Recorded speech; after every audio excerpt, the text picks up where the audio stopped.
안녕하세요. 5분 눈맞춤의 이도수 목사입니다. 기독교에서는 믿음을 굉장히 중요하게 여깁니다.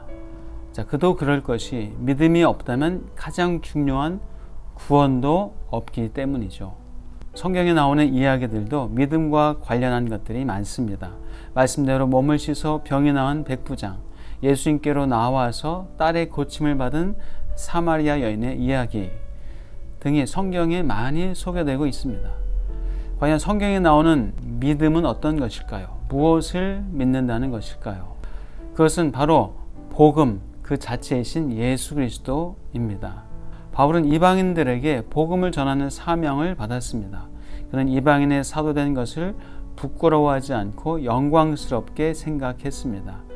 복음을 믿는 사람은 구원과 회복과 삶의 목적을 깨닫게 되기 때문입니다.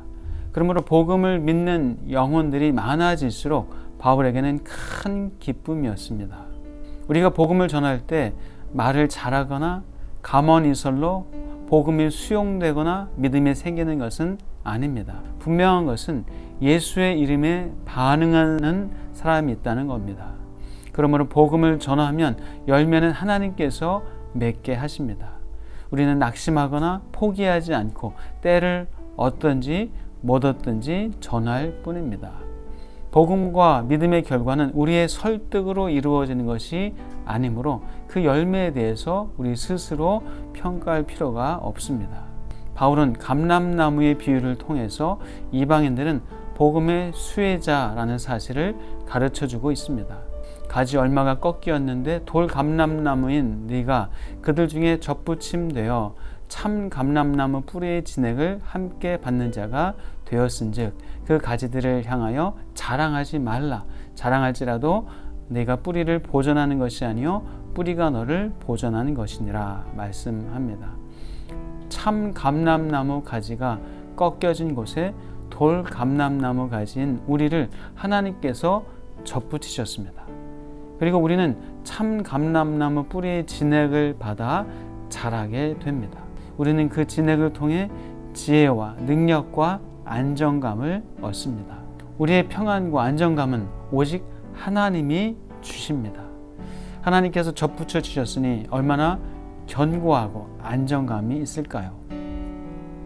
바울은 그 모든 것이 우리에게서 나온 것이 아니라 하나님께서 주신 것이므로 교만하지 말고 하나님을 경외하라고 경책합니다. 너는 믿음으로 섰느니라. 높은 마음을 품지 말고 도리어 두려워하라.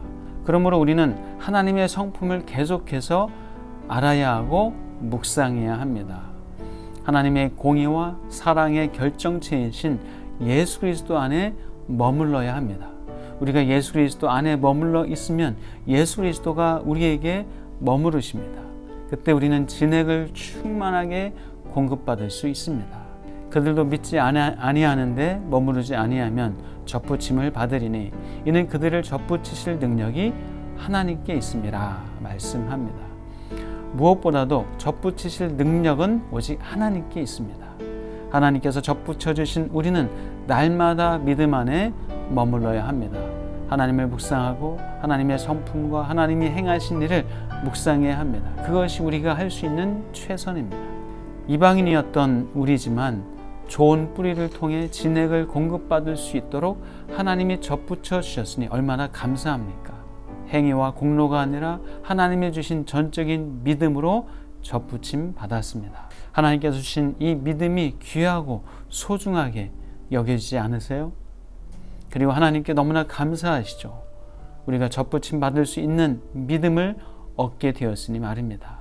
우리는 복음 그 자체이신 예수 그리스도를 믿습니다. 우리는 믿음으로 구원의 나무에 접붙임을 받았습니다. 그 믿음은 하나님께서 주신 선물입니다. 사랑합니다.